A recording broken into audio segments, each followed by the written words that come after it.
Saya dengar kesaksian, papahnya itu mengabdi sama perusahaan itu sampai besar. Saya gak perlu sebut nama perusahaannya. Begitu papahnya udah tua dan sakit, ditinggalin gitu aja. Pastikan Anda kerja di tempat yang bosnya tuh sayang sama Anda, peduli sama hidup Anda. Gak cuma bilang ini, kerjaan lu udah beres belum? Tapi mikirin keluarga kamu gimana. Jangan hanya dedikasi hidupmu di tempat yang salah. Perhatikan baik-baik. Anda kerja setengah mati. Ketika Anda susah, udah tua nanti gak bisa kerja lagi. Siapa yang ngurus Anda? Makanya orang lagi muda yang dicari itu temen. Main terus, happy-happy terus. Tapi begitu sakit, gak bisa ngapa-ngapain. Saya mau tanya, siapa yang akan ada untuk Anda? Istri, suami. Seringkali waktu kita sehat, ini yang paling sering kita sakitin. Pasangan. Orang lain yang bakal ninggalin kita yang kita senengin. Buat saya keluarga paling penting. Karena waktu saya susah, mereka yang ada untuk saya. Saya harus katakan, seringkali itu yang dilukai orang-orang yang harusnya paling kita sayang.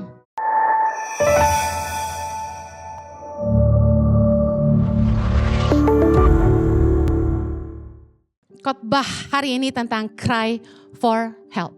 Apa itu Bu Heni? Waktu Anda susah, Anda mencari pertolongan kemana?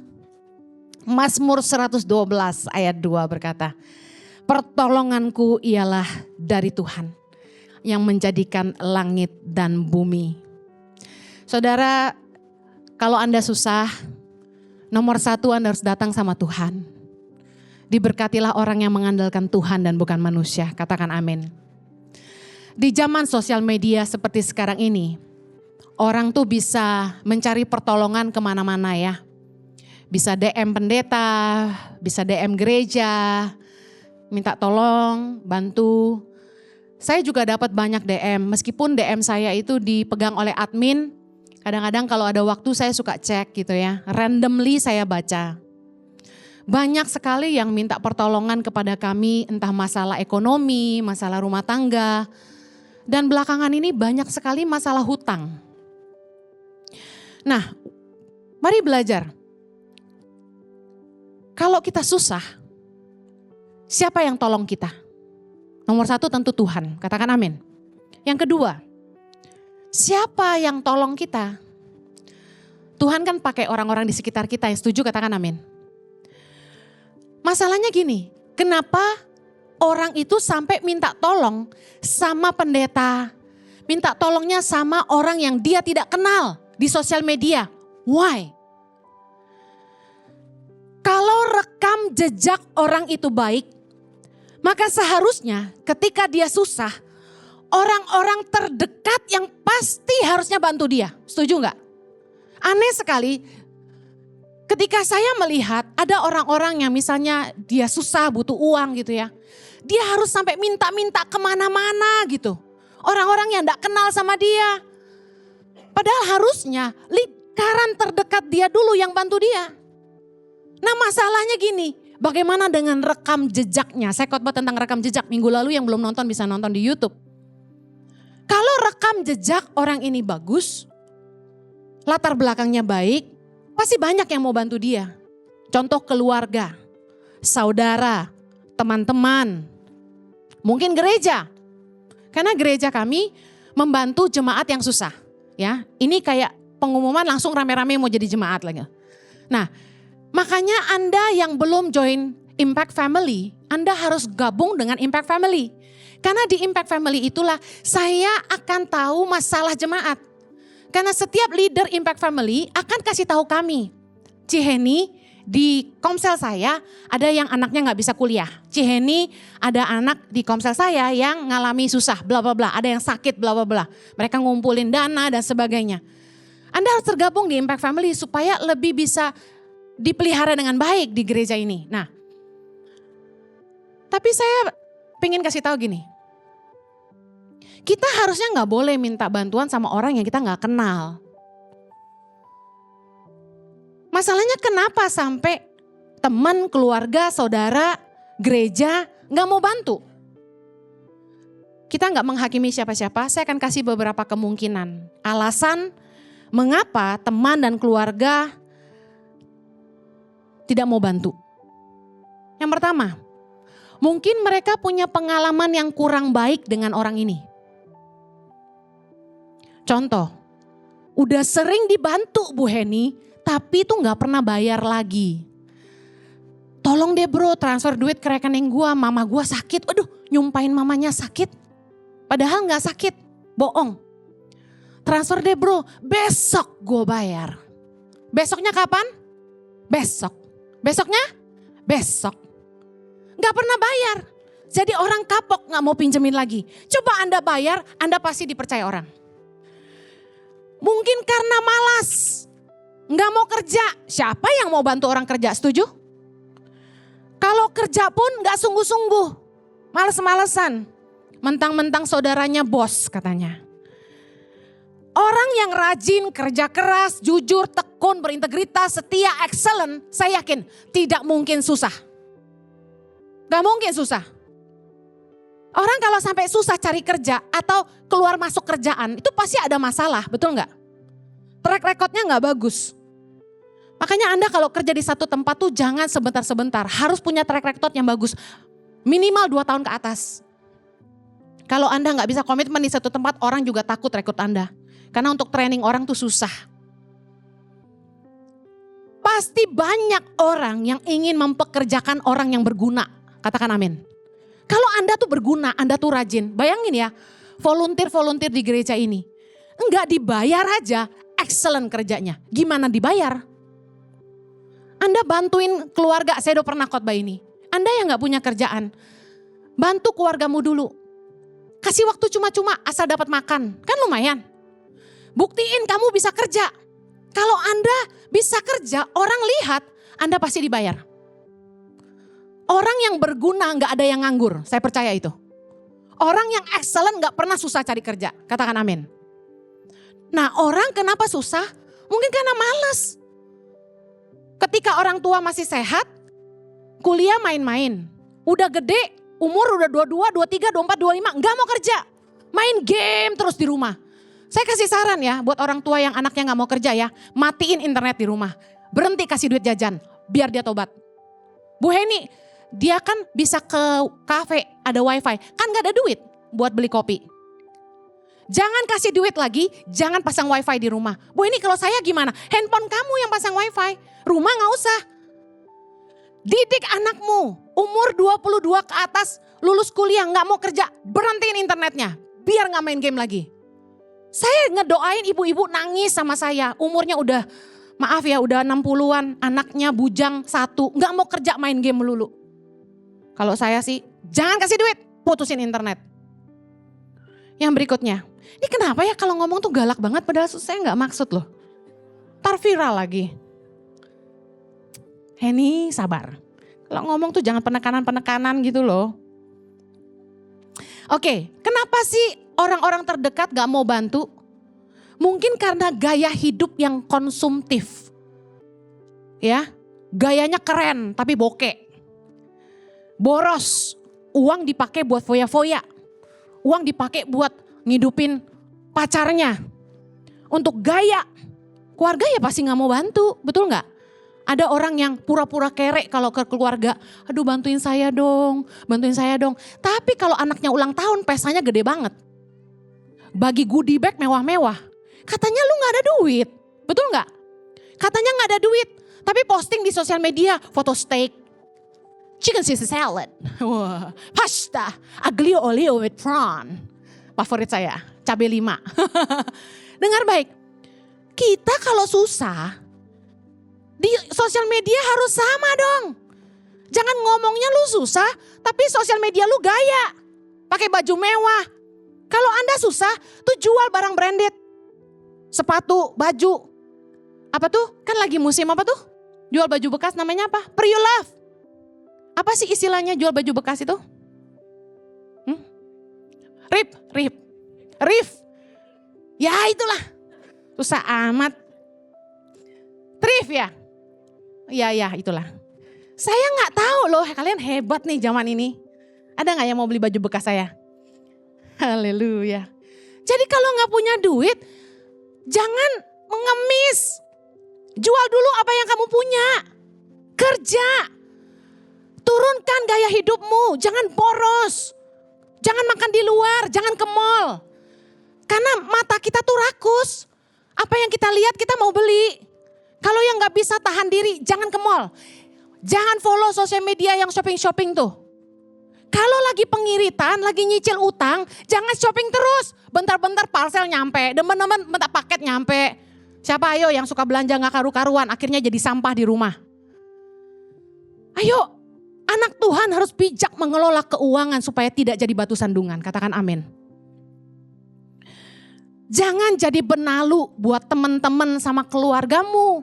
Kalau Anda jadi benalu, bukannya jadi berkat, waktu Anda susah gak ada yang mau bantu. Ada lagi pengalaman, udah saya bantu Bu Heni, udah saya kasih modal. Malah usahanya gak jalan, gak diurus dengan baik, modal disia-siakan.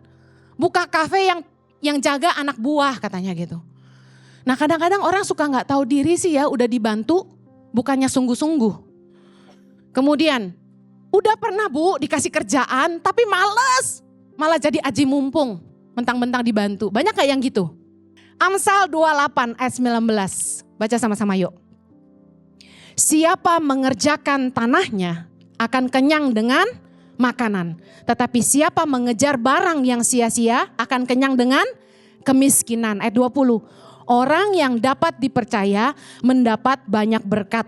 Tetapi orang yang ingin cepat menjadi kaya tidak akan luput dari hukuman. Dengar, Anda mau diberkati? Anda mau punya hidup yang berkelimpahan?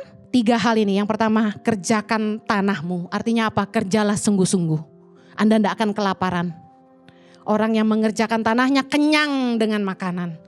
Tapi yang kedua, siapa mengejar barang yang sia-sia akan kenyang dengan kemiskinan. Jangan suka belanja yang gak perlu. Tiap kali mau belanja tuh tanya, butuh atau mau? Kalau butuh silakan. Kalau hanya sekedar kemauan, gak ada habisnya. Kecuali Anda berlebih, omongan saya ini gak ada artinya. Tapi bagi ibu-ibu rumah tangga ini harus jadi pelajaran. Karena hidup gak cuma hari ini aja. Gimana kalau suamimu kenapa-napa? Harus punya tabungan. Istri yang bijak itu tabungannya dikelola jadi investasi yang berharga. Dibeliin logam mulia, dibikinin kos-kosan, dibeliin apartemen yang bisa disewain ke anak-anak sekolahan. Jangan jajanin tas branded mulu, sepatu branded, taruh di lemari tumpuk-tumpuk, gak dipakai, bulukan. Kulitnya ngelotok. Pernah orang nyimpen Versace loh. Sampai ngelotok kulitnya, saya bilang ini kulit apaan? Dengar baik, orang yang ngejar barang sia-sia itu akan miskin kata firman Tuhan. Poin yang ketiga untuk hidup diberkati, jadilah orang yang bisa dipercaya. Orang yang bisa dipercaya mendapat banyak berkat. Amen. Nah, kenapa orang tuh sampai susah gak ada yang bantu? Banyak faktor penyebab kenapa para relasi terdekat tidak bisa dimintai bantuan waktu orang itu susah. Tapi satu pelajaran berharga yang saya ingin kita renungkan pagi hari ini gini. Dalam hidup ini penting sekali menjaga yang pertama, nama baik, katakan nama baik. Yang kedua, relasi yang baik, katakan relasi yang baik. Kalau Anda punya nama baik, itu firman Tuhan katakan lebih berharga daripada kekayaan. Kalau Anda punya nama yang baik, Anda akan dicari orang. Orang sering banget tanya saya rekomendasi. Bu Heni, saya lagi butuh pegawai. Bu Heni punya gak orang yang mau kerja ini? Bu Heni punya gak orang yang butuh ini? Saya gak sembarangan kasih nama orang. Kenapa? Karena ketika kita merekomendasikan orang lain, orang itu percaya sama kita. Kalau sampai kita sembarangan merekomendasikan, terus orang itu bikin masalah, orang juga gak akan percaya sama kita. Hati-hati merekomendasikan orang. Nama baik itu sangat berharga, kita harus jaga. Amen. Nama baik itu warisan buat anak cucu kita. Kalau Anda buka warung aja, makanan. Kenapa bisa turun-temurun? Karena nama baik. Yang kedua, relasi yang baik. Jaga hubungan yang baik dengan orang-orang di sekitar Anda. Orang-orang di sekeliling Anda, circle of friends kamu, keluargamu, pegawaimu. Pastikan Anda punya hubungan yang baik dengan mereka. Karena ketika kita susah, Merekalah yang akan menolong kita. Nah, pertanyaan saya, apakah orang-orang di sekeliling Anda hari ini akan menolong Anda waktu Anda susah? Coba renungin, siapa ya teman yang bakal nolong gue kalau gue susah ya? Coba pikirin. Waduh, ada yang geleng-geleng, gak ada Bu Heni. Pengkhotbah 4 ayat 9-10 yuk. Berdua lebih baik daripada seorang diri, karena mereka menerima upah yang baik dalam jeripayah mereka. Ayat 10. Karena kalau mereka jatuh, yang seorang mengangkat temannya. Tetapi wahai orang yang jatuh, yang tidak mempunyai orang lain untuk mengangkatnya. Kalau kita berteman, pastikan temanmu itu bukan hanya sekedar friends for benefit. Yang artinya cuma ada saat Anda diberkati. Ketika Anda banyak berkat, ketika Anda sehat, pasti banyak yang mendekat. Tapi waktu Anda susah, siapa kira-kira yang bisa nolong Anda? Perhatikan, siapa orang-orang terdekatmu hari ini? Keluarga, teman, pegawai. Kalau Anda susah, bisa nggak ngandelin mereka? Dengan kita ngerti siapa yang bisa kita percaya, kita harus investasi hidup kita buat mereka. Jangan investasinya yang sia-sia, traktirin temen makan, gak taunya ketika kita gak punya apa-apa, kita susah mereka ninggalin kita. Investasi waktu Anda buat siapa? Oh, saya gak bakal biarin staf saya susah. I guarantee you that. Harusnya Anda yang diberkati hari ini. Anda itu harus ingat sama siapa atau enggak? Sama orang-orang yang bikin Anda kaya. Siapa itu? Pegawaimu yang setia. Yang udah kerja sama Anda 10, 20, 30 tahun. Beliin rumah. Karena rumah tuh kebutuhan. Bukan kemewahan. Rumah tuh kebutuhan. Dia udah invest hidup dia buat Anda. Sampai tua, dari muda sampai tua ikut Anda. Anda terus tambah kaya. Terus dia punya apa? Banyak perusahaan-perusahaan besar konglomerat di Indonesia yang gak punya hati. Saya dengar kesaksian. Papahnya itu mengabdi sama perusahaan itu sampai besar. Saya gak perlu nyebut nama perusahaannya. Begitu papanya udah tua dan sakit ditinggalin gitu aja. Pastikan Anda kerja di tempat yang bosnya tuh sayang sama Anda, peduli sama hidup Anda. Gak cuma bilang gini, kerjaan lu udah beres belum? Tapi mikirin keluarga kamu gimana? BPJS dibayarin gak sama tempat pekerjaan? Ada jam sostek buat Anda gak untuk hari tua? Jangan hanya dedikasi hidupmu di tempat yang salah. Perhatikan baik-baik. Anda kerja setengah mati. Ketika Anda susah, udah tua nanti gak bisa kerja lagi. Siapa yang ngurus Anda? Makanya orang lagi muda yang dicari itu temen. Hopeng, main terus, happy terus. Tapi begitu sakit, gak bisa bangun. Maaf amit-amit ya. Gak bisa ngapa-ngapain. Saya mau tanya, siapa yang akan ada untuk Anda? Bisa jawab gak? Istri, suami. Seringkali waktu kita sehat, ini yang paling sering kita sakitin, pasangan. Orang lain yang bakal ninggalin kita yang kita senengin. Buat saya keluarga paling penting. Karena waktu saya susah, mereka yang ada untuk saya. Pilih teman baik dengan baik-baik. Jangan hanya punya teman-teman di sekelilingmu yang memanfaatkanmu. Gak bisa semua pasti, betul? Tapi paling enggak prosentasenya ada gitu loh.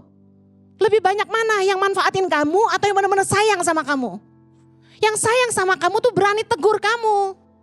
Waktu kamu susah dia gak cuma ngomong, dia nolong kamu. Dia peduli sama hidup kamu gitu loh.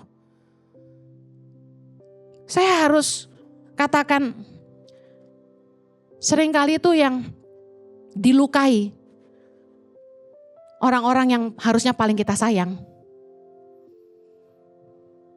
Selagi Anda sehat, jadilah berkat. Temukanlah sahabat-sahabat yang teruji di masa sulit. Bijaksanalah memilih teman. Pedulilah kepada yang pertama, orang-orang yang mendoakan Anda. Mamahmu, papahmu, yang berjuang bersama Anda. staf-stafmu, teman-teman partner kerjamu. Yang ketiga, khususnya mereka yang membuat Anda kaya, jangan lupakan mereka. Mumpung Anda masih sehat dan jadi berkat, taburlah baik-baik kepada mereka semua di sekitar Anda. Jangan hanya baik sama mereka karena Anda butuh aja. Jadilah orang yang benar-benar menghargai semua orang.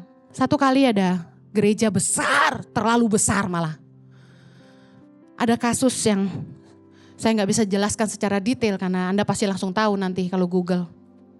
Tapi yang menyedihkan gini, ketika gembalanya punya masalah, terungkaplah sebuah kasus, semuanya meninggalkan dia. Gak ada satupun yang bela dia. Semuanya ninggalin dia. Dia dan istrinya diusir begitu saja dari gereja yang mereka bangun. Gereja ini besar sekali. Pelajaran apa yang dipetik? Dia cuma baik sama rekan-rekan pendeta. Tim musik aja. Foya-foya dibeliin barang branded. Tapi dia gak menghargai para volunteer. Asyir-asyir yang pelayanan gak dibayar. Orang-orang OB-OB, orang-orang yang melayani tanpa cari apa-apa. Karena cinta Tuhan aja. Dia gak menghargai mereka. Waktu dia susah, gak ada satupun yang bantu dia. Makanya dalam hidup ini penting. Kita belajar menghargai semua orang, katakan amin. Belajar menghargai pembantu rumah tanggamu. Anda gak pernah tahu loh, waktu Anda susah justru pembantumu mungkin yang akan nolong Anda suatu hari nanti. Dia bisa bawa pulang Anda tinggal di kampungnya, Anda bisa tetap makan dan hidup. Dia melayani Anda. Jangan pernah kita mandang lemah, orang-orang lemah. Jangan pernah merendahkan orang-orang kecil. Pegawai-pegawaimu, supirmu. Kadang-kadang mereka tuh yang kita jadiin apa ya? Tempat buang sampah. Kita kesel sama rekan bisnis, kita kesel sama teman, sama pasangan.